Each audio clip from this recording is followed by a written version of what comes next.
resolution. Till time we have seen the different concepts in measurement and control system, like concept of measurement, errors in measurement, calibration. These three topics we have discussed. Now the next topic is accuracy, precision, and resolution.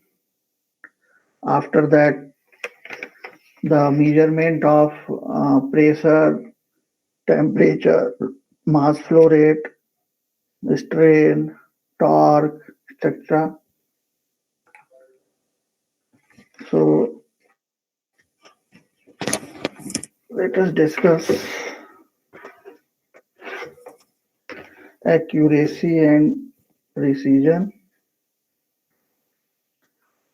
Uh, Date 1st February 2021.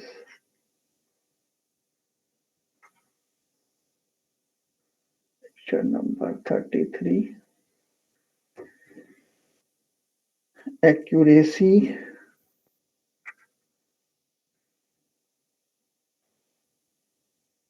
This term is very important in the field of measurement, right? And you know also the accuracy you say in your daily life. This is very accurate. Accurate. You comment in your comment box. Accurate. Sometime. Similarly, another word is precision.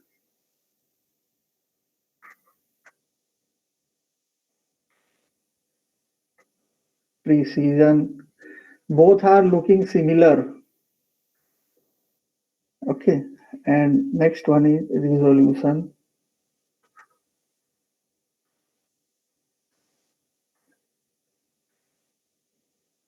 This is different. Third one is different. So, uh, accuracy, you can say that it refers how close measurement is to the true or acceptable value. Okay. In one or two line definition, we can say uh, accuracy refers accuracy refers to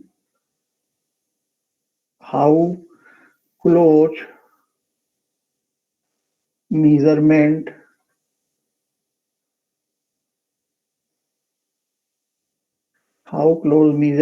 is to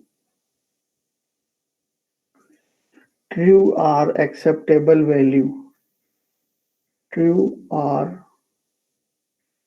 acceptable value. Okay. So accuracy refers to how close measurement is to true or acceptable value.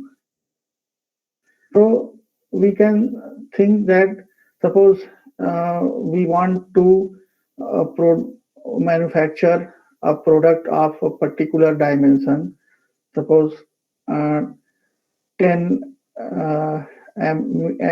meter diameter of shaft. Okay, means actual diameter is given 10 meter of diameter, and before going to start the manufacturing, we set our machine uh, to remove the materials from unwanted parts and produce it to 10-meter diameter. But when product finished are found, then we measure it become 9-meter. So will you accept this uh, product 9-meter diameter? You have given 10-meter diameter for manufacturing and you produce 9-meter diameter shaft.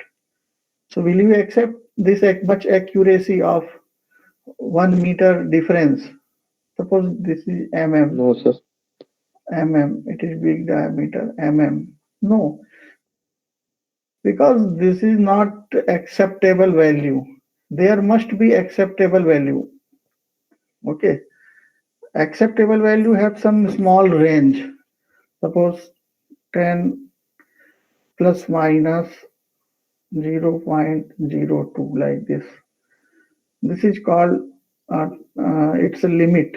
Means you can produce 10.02 or 10.02 10 plus 02. Otherwise 9.08. Okay. So this is the permissible limit, upper limit and lower limit. In between, any product can be accepted. Sir, 9.98. Sorry, 98.02. So in between, any product can be accepted. So acceptable value, it another way it can be explained. Suppose uh, आपने देखा होगा कि target लगाते हैं, कोई gun से shoot करते हैं आप, ठीक है, इसमें इस तरीके से गोला बनाया रहता है और इसका सेंटर यहाँ पे इस तरीके से आपको हिट करना है गन से। मेले वगैरह में आप जाते हैं तो गन से आपको, अगर आपने सही टारगेट पे हिट किया तो आपको कुछ प्राइज भी मिल जाता है। ठीक है, तो आपने एक्यूरेसी क्या है, किसी भी एक्यूरेसी में ये कह सकते हैं कि आप इसको बिल्कुल बड़ा वाला एक सर्किल, सबसे बाहर का सर्किल है, यानी first, second, third and fourth, 4 circle है यहाँ पे। ठीक है, चार सर्किल हैं और आपने फर्स्ट टाइम 4th सर्किल के अंदर हिट किया। ठीक, 4th सर्किल के अंदर हिट किया। फिर सेकेंड टाइम भी आपको मिला तो आपने 4th सर्किल के बिल्कुल टारगेट पे हिट किया। फिर थर्ड टाइम भी आपको चांस मिला तो आपने बिल्कुल 4th सर्किल के सरकमफेरेंस पर ही हिट किया। इस तरीके से आपको 8-10 चांस मिले मान लीजिए, तो आप बिल्कुल 4th सर्किल से बाहर नहीं निकल रहे हो। So you in that situation आप कहलाओगे हाई एक्यूरेसी। हाई एक्यूरेसी, ठीक है, यानी आपकी एक्यूरेसी बहुत अच्छी है। तो कोई प्रोडक्ट मैन्युफैक्चर हो रहा है तो अगर असेंबली, एक्चुअली असेंबली लाइन भी होती है एक, और एक डायरेक्ट प्रोडक्ट होता है, जैसे कार है, ऑटोमोबाइल है, तो ये असेंबली है, प्रोडक्ट है, डिफरेंट पार्ट्स बनते हैं। ठीक है, ऐसे बहुत सारी असेंबली लाइन है जहाँ पे असेंबली होती है। और डायरेक्ट एक कोई प्रोडक्ट हम बना रहे हैं, जैसे बकेट बना रहे हैं, चेयर बना दिया, तो एक डायरेक्ट प्रोडक्ट बना दिया, उसमें कोई असेंबली नहीं हो रही है। तो यहाँ पे जैसे कोई भी प्रोडक्ट हम बना रहे हैं मशीन से, तो उसकी एक अपर लिमिट, लोअर लिमिट होगी, यानी परमिसिबल लिमिट होगी। यानी उसको जब हम मेजर करेंगे लैब में, तो हर बार उसकी एक्यूरेसी हाई होनी चाहिए। ठीक है, और एक्यूरेसी खराब कब होगी? एक्यूरेसी खराब तब होगी जब हर बार अलग अलग आपकी रीडिंग आ रही हो, तो वो एक्यूरेसी खराब होगी। चलिए इसी के पैरेलल प्रिसीजन को भी समझ लेते हैं, तो ये डिस्कस करेंगे तो ज्यादा अच्छा होगा। Precision refers to how close measurement of the same item are to each other. Precision is independent of accuracy. Precision refers to how close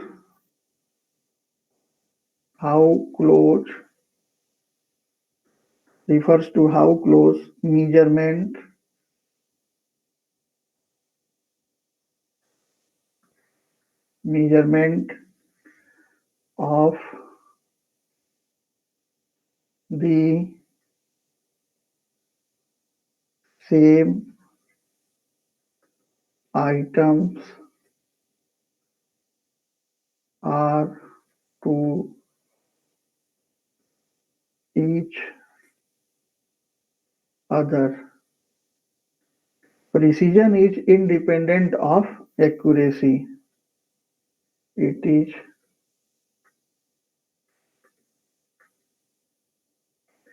independent of accuracy. ठीक है, और दूसरे शब्द में कहें, in other words, accuracy describes the difference between the measurand and the part's actual value. Different measurands and the part's actual value, while the precision describes the variation you see when you measure the same part repeatedly within the same device. तो इसकी दूसरी definition में भी वही बात कही गई है। तो इस फिगर में आपको ज्यादा अच्छा समझ में आएगा। इसमें हाई एक्यूरेसी है, और अगर हम प्रिसीजन की बात करें तो आपने जो टारगेट हिट किया है, फोर्थ सर्किल के अंदर ही आपके सारे हिटिंग आपने जो हिट किए हैं, बैलून्स आपने जो हिट किए हैं, तो इसका मतलब आपका प्रिसीजन भी अच्छा है। यानी जितनी बार आप निशाना ले करके आप उसको हिट कर रहे हैं, तो आप बहुत दूर नहीं जा रहे हैं, 3 तक नहीं जा रहे हैं और 2 तक नहीं जा रहे हैं। तो यानी हाई एक्यूरेसी है आपकी, इसलिए है क्योंकि आप जो आपका टारगेट है, ये प्लस टारगेट है, इसके लिमिट में ही आप हैं, इसकी सर्कमफेरेंस के अंदर ही हैं। तो इसका मतलब आपकी एक्यूरेसी अच्छी है, क्योंकि उसके बाहर तो हम एक्सेप्ट ही नहीं करेंगे प्रोडक्ट को। और प्रिसीजन भी अच्छा है, हाई प्रिसीजन।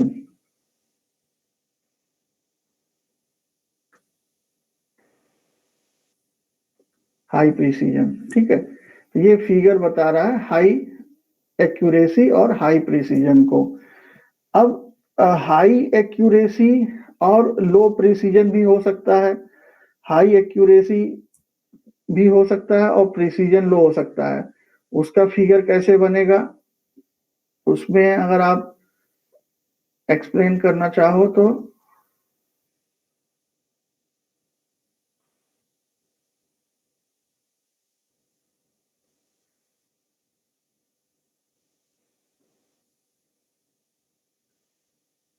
ठीक है,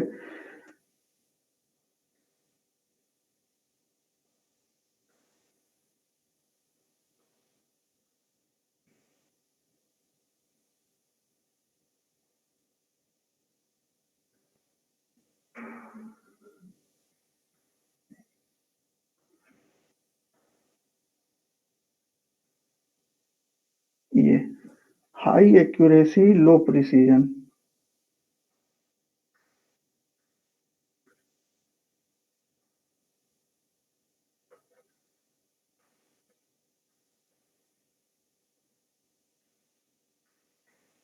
इसमें क्या है कि आपने 2 टारगेट तो लास्ट वाली सर्किल के अंदर ही हिट किया है, यानी आपकी एक्यूरेसी तो अच्छी है, लेकिन जब हम उसको रिपीट करवा रहे हैं आपसे, तो आप हर बार अलग अलग डायरेक्शन में भाग जा रहे हो। ठीक, कभी इधर आ जा रहे हो, कभी ऊपर चले गए, कभी वो दूसरी बाहर वाली सर्किल के पास पहुंच गए, कभी यहाँ उसके सर्कमफेरेंस के पास आ गए। यानी कि प्रिसीजन आपका अच्छा नहीं है, लो प्रिसीजन है आपका।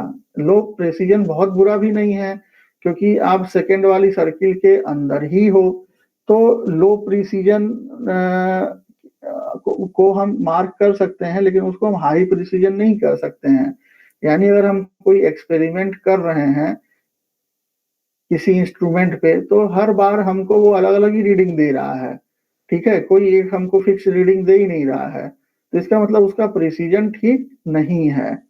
और एक्यूरेसी उसकी हाई है, क्योंकि जो उसकी ट्रू वैल्यू है, एक बार हमने चेक किया था तो हमको एक बार सही रीडिंग मिल गई। तो एक्यूरेसी सही है लेकिन प्रिसीजन कम है। अब दूसरा तरीका है लो, एक है लो एक्यूरेसी एंड हाई प्रिसीजन। इसको कैसे समझेंगे? लो एक्यूरेसी,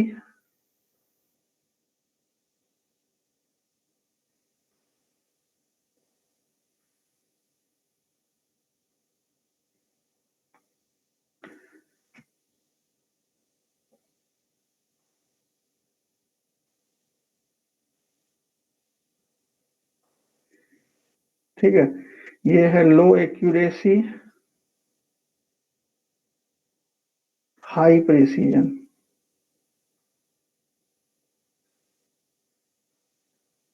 अब यहाँ पे हाई प्रिसीजन तो इसलिए है क्योंकि जितनी बार भी हिट कर रहे हो जहां थे वहीं पर जो गलती कर, मतलब जो भी अगर गलती है तो गलती के ही करीब ही हो।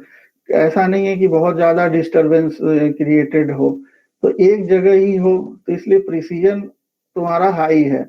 और एक्यूरेसी लो है क्योंकि तुम अपने टारगेट से बहुत दूर हो, टारगेट जहां पे होना चाहिए वहां नहीं हो करके उससे बहुत दूर हो, तो इसलिए एक्यूरेसी लो है। प्रिसीजन हाई इसलिए कहला जा रहा है कि एक ही एरिया में एक ही जगह पर फोकस्ड हो, रीडिंग आपकी उसी के इर्द गिर्द आ रही है, तो इसलिए यहाँ पे प्रिसीजन हाई है। अब केस बनता है लो एक्यूरेसी लो प्रिसीजन का।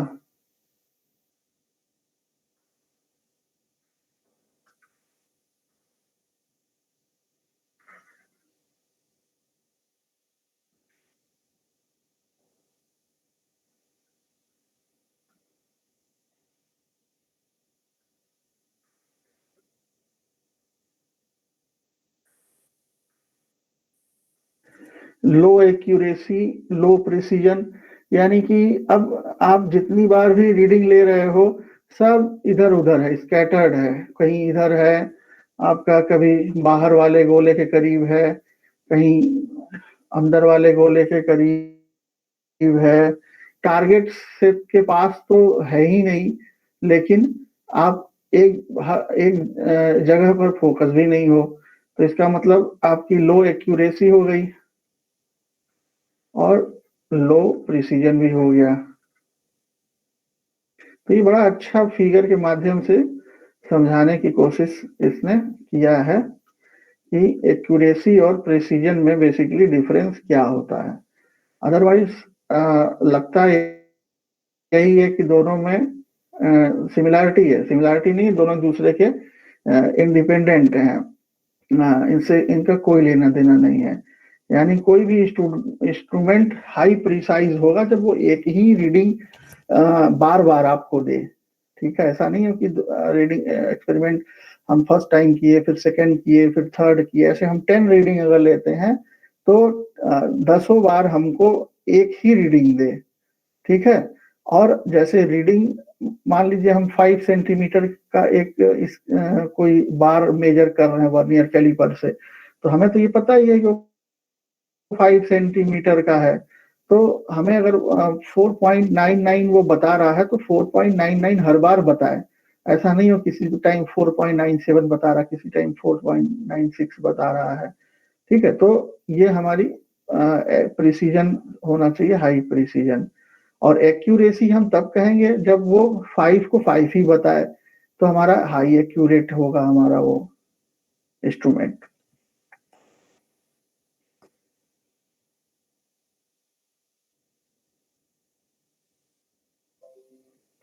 अब रिजोल्यूशन क्या है? रिजोल्यूशन ये सब जानते हैं। तो smallest portion of the signal that can be observed, या resolution is the smallest smallest change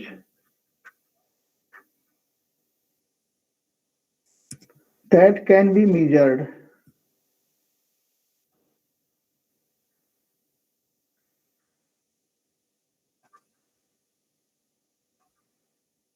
That can be measured.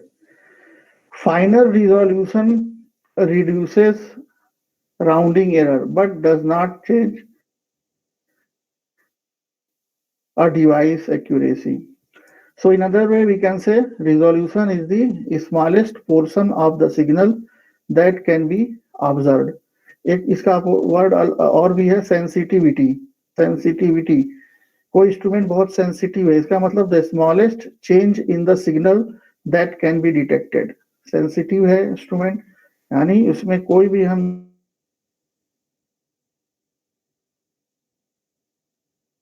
है तो वो हमारा डिटेक्ट हो जाए, तो वो उसकी सेंसिटिविटी कहलाएगी. रिजोल्यूशन ज्यादातर मेजरिंग इंस्ट्रूमेंट से रिलेटेड है, ज्यादा क्लोज है. तो अगर उसमें हम कुछ भी चेंज करते हैं तो that can B, resolution is the smallest change that can be measured. यानी उसका जो लीस्ट काउंट होगा उतने के बराबर तक तो वो मेजर करेगा ही करेगा. ये टॉपिक अब जितने भी टर्म्स थे यहाँ पर खत्म होता है. अब जो टॉपिक आता है इसके बाद वो है आपका measurement portion. Measurement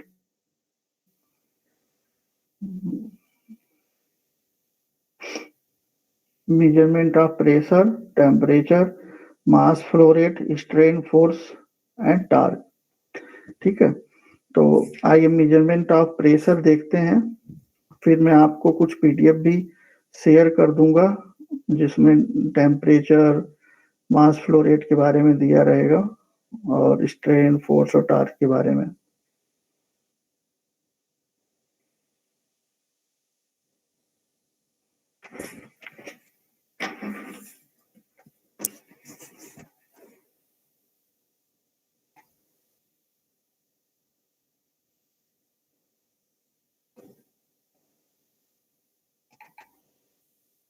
sir screen share बंद हो गया. हाँ, मैं स्क्रीन शेयर बंद किया हूँ. इसमें मैं पीपीटी देख रहा हूँ, एक प्रेशर मेजरमेंट का.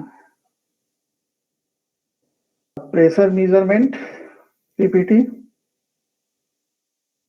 Yes sir. Yes sir. Yes sir. तो इसमें आपको प्रेशर मेजरमेंट से रिलेटेड जो टॉक है इसमें आपको दिया है. आप कहेंगे तो आपको भी हम शेयर कर देंगे. ठीक है, वैसे जो इम्पोर्टेंट है सब है इसमें.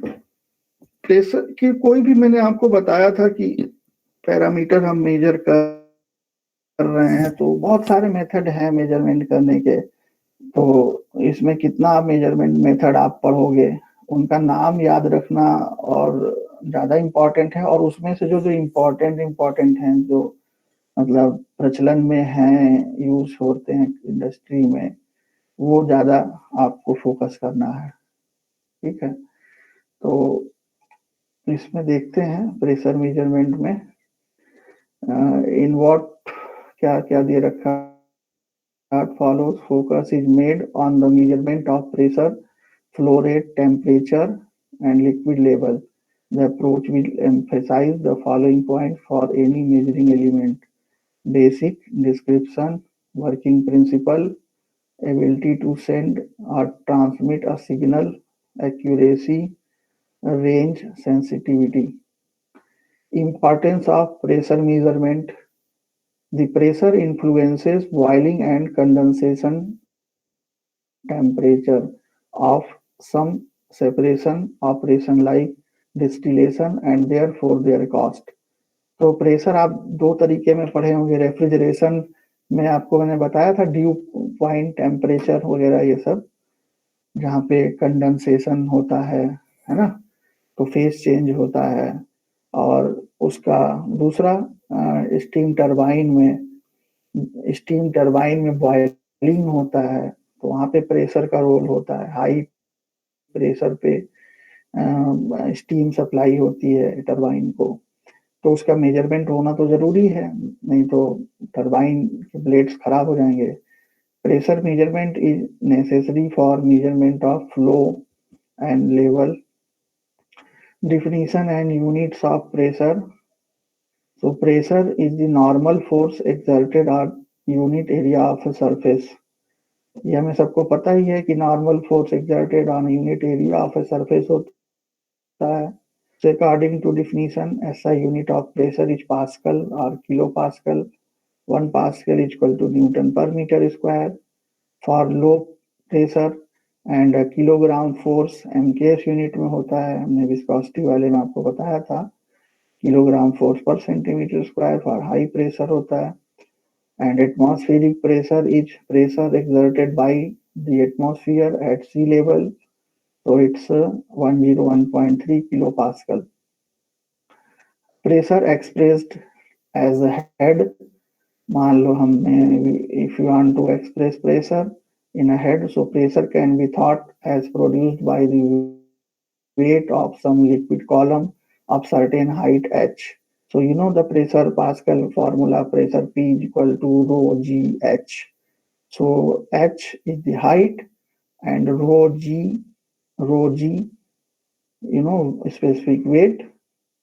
So W into h. So formula P is equal to pressure is equal to force per unit area. So force is equal, given here W mass, weight of water inside the column of height h, that is mg upon area. M mass is equal to density into volume into gravity upon area. So density into volume is equal to cross sectional area into height into g. A gets cancelled, so finally we get P equal to rho gh. Same thing was proved in hydrostatic law, P equal to rho gh. Types of pressure, we know static pressure, dynamic pressure, and also there is impact pressure. Static pressure, static fluid statics, fluid dynamics, जैसा मैंने बताया था आपको उसमें fluid वाले subject topic में। Static pressure कब होता है? It is the pressure of liquid और gases that are in, screen नहीं दिखाई sir, that are in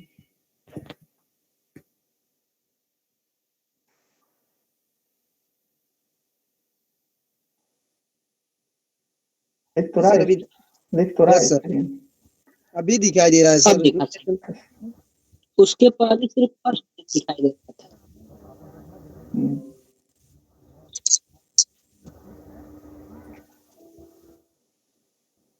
So dynamic pressure is the pressure, static pressure, जब मोशन में नहीं होगा फ्लूइड तो जो प्रेशर एक्सर्ट करेगा वो स्टैटिक होगा। डायनेमिक होगा जब मोशन में होगा फ्लूइड तो प्रेशर एक्सर्ट करेगा तो डायनेमिक प्रेशर होगा। और इम्पैक्ट प्रेशर होगा, दोनों का समेशन होगा स्टैटिक एंड डायनेमिक प्रेशर का। Suppose static and impact pressure है, कोई पाइप है जिसमें फ्लूइड फ्लो कर रहा है, तो उसके बॉटम से कोई हम पाइप कनेक्ट कर दें, ठीक है, तो उस पर उसका इम्पैक्ट नहीं पड़ेगा, तो इसलिए हम वहां से स्टैटिक प्रेशर मेजर कर सकते हैं।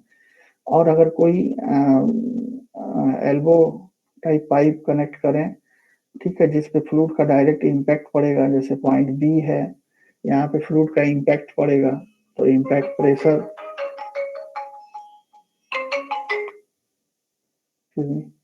हाँ बता, हाँ कुछ बताओ। बी है, बी पर, बी का शेप आप देखिए, पाइप को जस्ट फेस कर रहा है, फ्लो को फेस कर रहा है, तो फ्लो डायरेक्ट, क्या चीज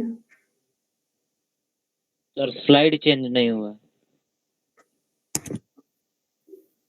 स्लाइड चेंज नहीं हुआ मतलब स्टैटिक,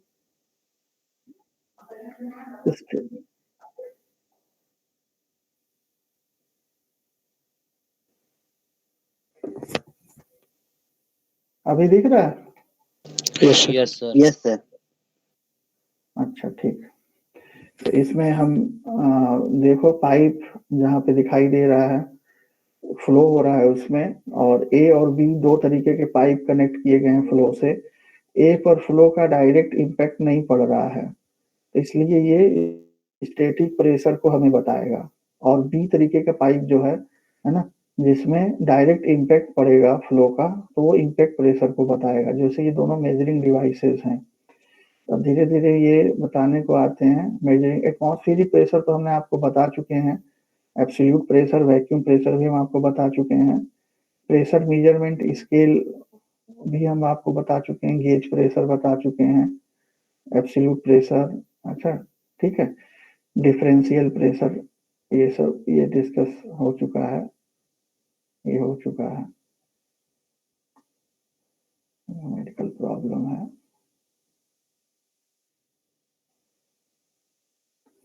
ठीक है, प्रेशर मेजरिंग एलिमेंट अब आपको दिखाई दे रहा है, और यू ट्यूब मैनोमीटर।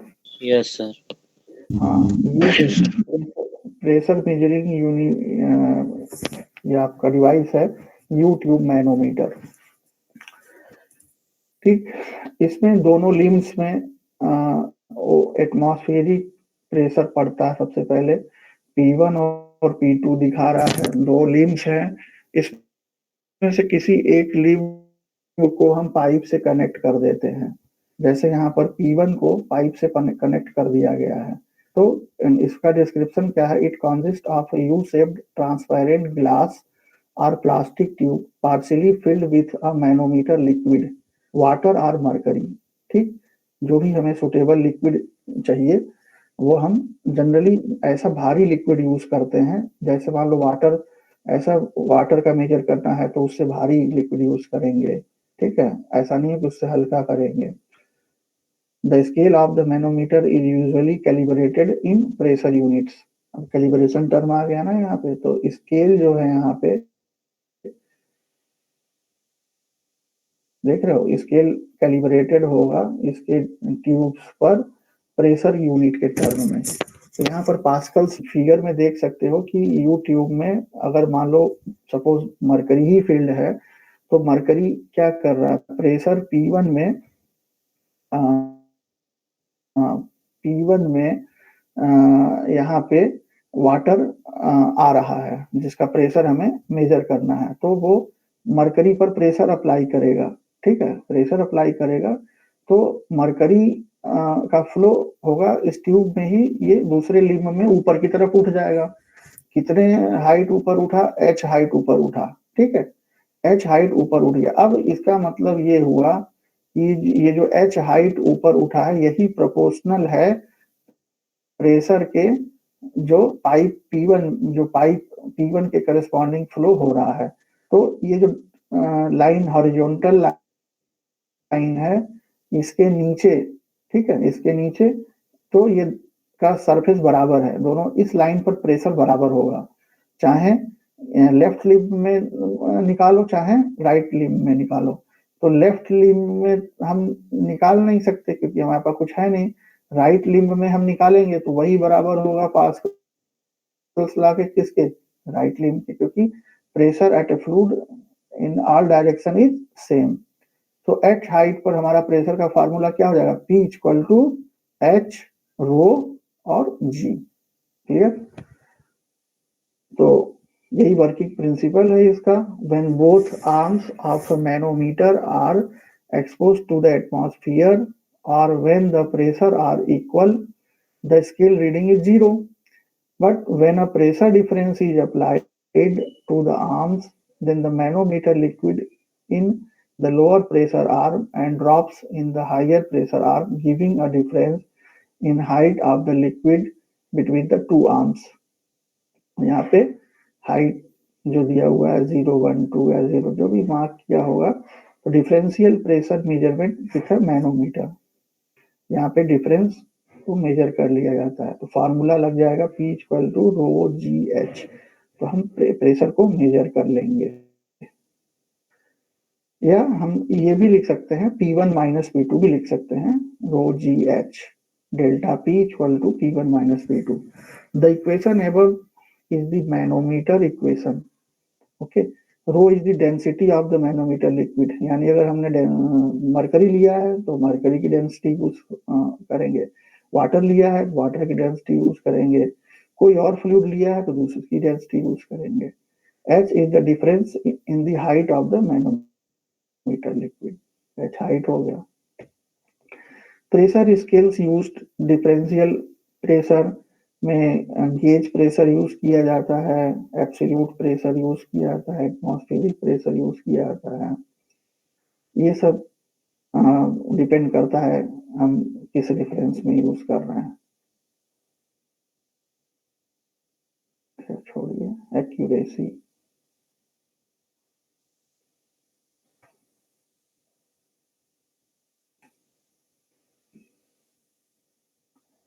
अब देखिए दूसरा है ये वेल टाइप मैनोमीटर, दिखाई दे रहा है फिगर? Yes sir. अब मैनोमीटर कई तरीके के होते हैं, यू ट्यूब मैनोमीटर है, अब ये है वेल टाइप मैनोमीटर, यानी इसमें थोड़ी एक्यूरेसी ज्यादा आएगी, है ना, प्रेशर नाप मेजर करने की, और हाई प्रेशर को भी मेजर किया जा सकता है। तो इसका जो पहला वाला लिम्ब है उसको वेल टाइप बना दिया गया। Well type manometer provides better accuracy because zero level in the wide leg is kept almost at the same position। जो जीरो लेवल का मतलब समझ रहे हो, दोनों लिम्ब में जो रिफरेंस लाइन है वो जीरो पे है, ठीक है, तो जीरो दोनों में सेट किया गया है, थोड़ा सा भी डिफरेंस नहीं है, तो एक्यूरेसी बढ़ जाएगी। Zero level in the wide leg is kept almost at the same position. The manometer is used for measuring low pressure difference by using low density liquid। तो low density liquid को use करेंगे, कोई oil वगैरह use करेंगे तो हम इससे low pressure measure कर सकते हैं। Inclined manometers were developed to increase sensitivity of manometer reading and therefore can measure low pressure difference। ठीक है, सेंसिटिविटी अभी मैंने बताया कि small change in the reading can also be detected. तो inclined manometers were developed to increase sensitivity of manometer reading and therefore can measure low pressure difference। तो inclined है इसका मतलब कॉन्सेप्ट नहीं बदल जाएगा, ठीक है, हाई प्रेशर फ्लूइड इंटर कर रहा है और लो प्रेशर दूसरे तरफ से है, तो इसमें जब कोई भी मैनोमीटर फ्लूइड डालोगे तो वो तो भाई ट्यूब भले ही इंक्लाइंड हो, ठीक है, लेकिन रीडिंग हम इंक्लाइंड में जैसे मार्क किया गया वही पढ़ेंगे, ठीक, लेकिन जो फ्लूइड का लेवल है वो तो लेफ्ट वाले रिंग उसमें विंग में अपने क्रॉस सेक्शन के हिसाब से ऊपर उठेगा, और जो राइट वाला विंग है उसमें अपने क्रॉस सेक्शन के हिसाब से ऊपर उठेगा। तो इसमें सेंसिटिविटी हमको ज्यादा मिल रही है और प्रेशर डिफरेंस अच्छे से मेजर होता है। ये सब मॉडिफिकेशन है यूट्यूब मैनोमीटर के। अब नेक्स्ट है Bourdon tube. Bourdon tube it consist of a C shaped hollow elastic metal। It consists of a C-shaped hollow elastic metal tube open at one end and connected to a pointer scale indicating mechanism at the other closed end। A special type of Borden tube is the seal type Borden tube, which is used for measuring the pressure of corrosive liquids, easily solidifying liquids or liquids containing suspended solids। ये है Bourdon tube का figure, जैसा कि बताया, एक तरफ से fluid enter करेगा लेफ्ट, ये इधर साइड से जहां से प्रेशर दिखा रहा है, ये इलास्टिक है, ठीक है, इसका मूवमेंट देखिए कैसे हो रहा है, जब प्रेशर बढ़ेगा तो मूवमेंट ऊपर की तरफ जाएगा, और पॉइंटर लगा हुआ है जो स्केल पर मूव कर सकता है, तो वो प्रेशर को बताएगा, प्रेशर कम होगा तो पीछे की तरफ आएगा, और ज़्यादा होगा तो ऊपर की तरफ जाएगा। तो ये इलास्टिक है और सी शेप में ये बना है बॉर्डन ट्यूब। इसका दूसरा फॉर्म है सील टाइप बॉर्डन ट्यूब, ऐसा कि इसमें बताया, ये फिगर है इसका। Seal oil diaphragm oil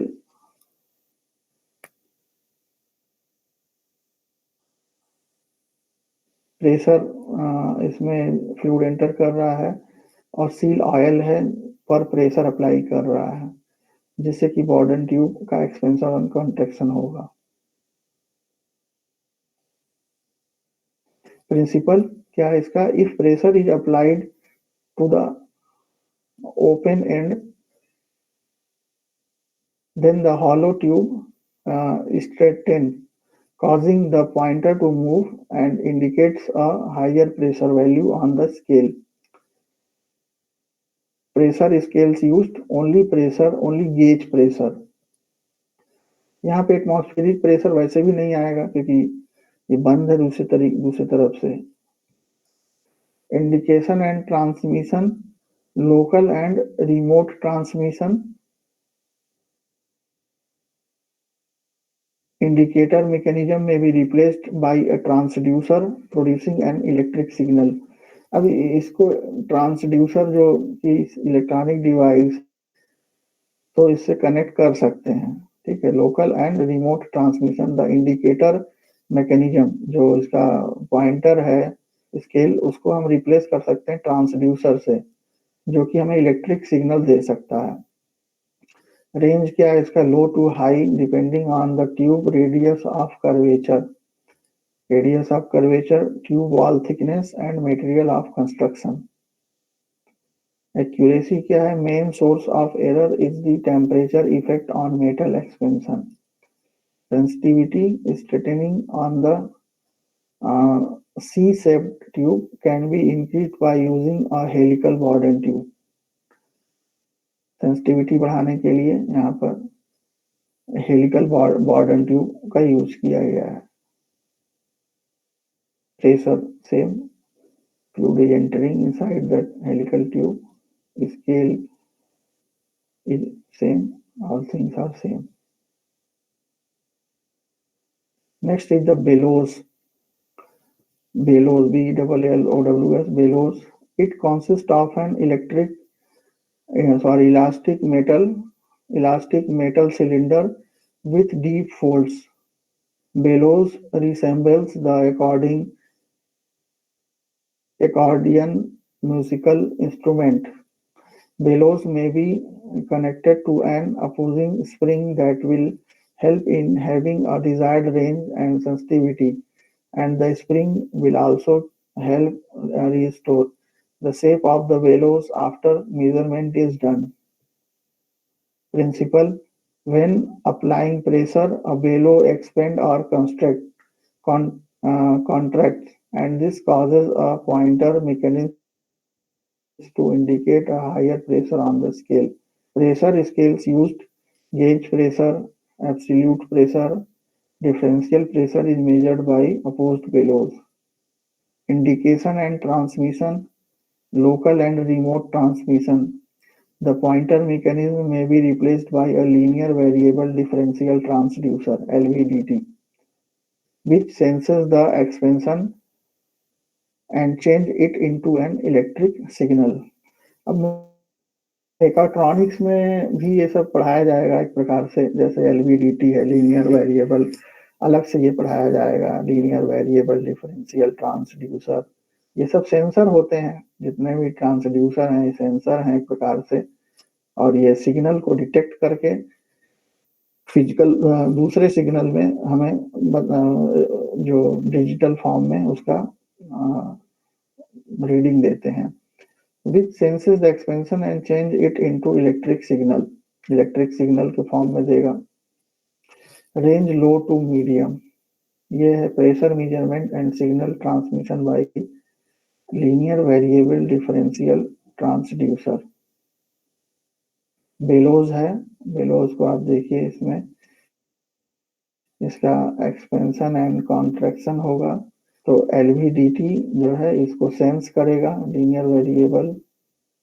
linear linear का मतलब लीनियर मोशन जो वेरी करेगा।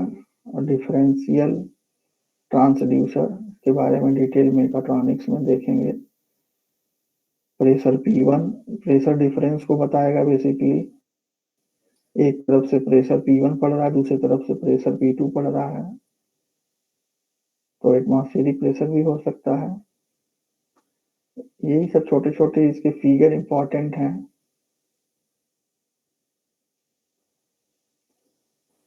Opposed bellows for measuring differential pressure. Bellows P1 pressure is facing.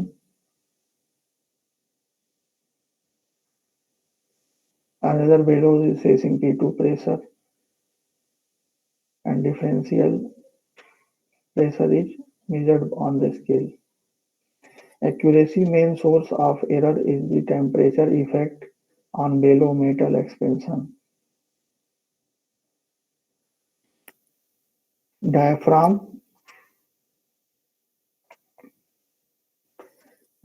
का डिस्क्रिप्शन है। It consist of a thin flat circular elastic metal plate. The diaphragm may be loaded with a spring as in bellows for the same purpose explained below. Principle: both sides of the diaphragm are exposed to different pressure. The diaphragm bends towards the side that has the lowest pressure. Pressure measurement with a diaphragm.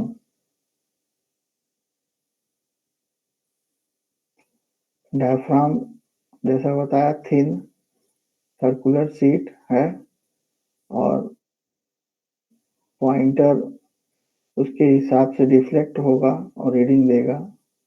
इसका figure है।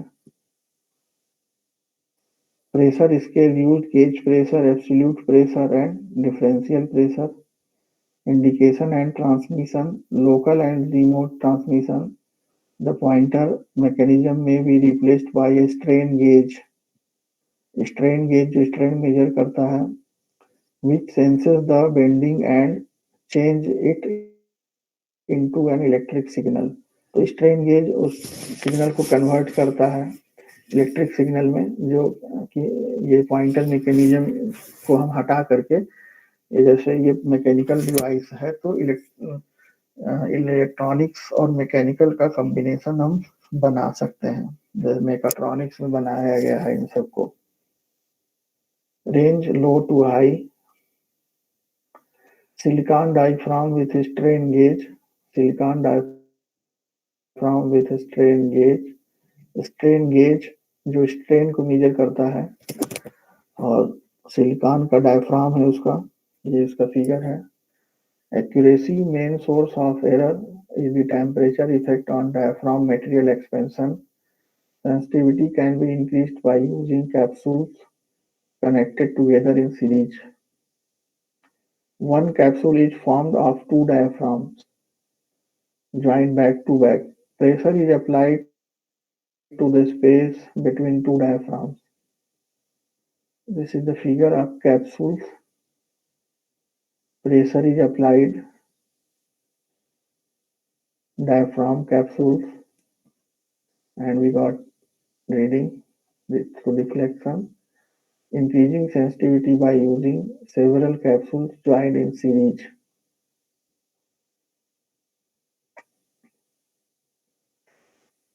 Electronic pressure sensor, piezoelectric pressure gauge, piezoelectric pressure gauge. It uses a piezoelectric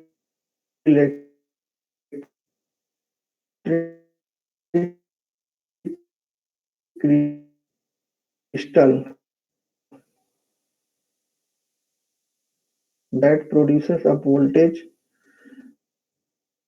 between the opposite faces of the crystal if pressure is applied to it.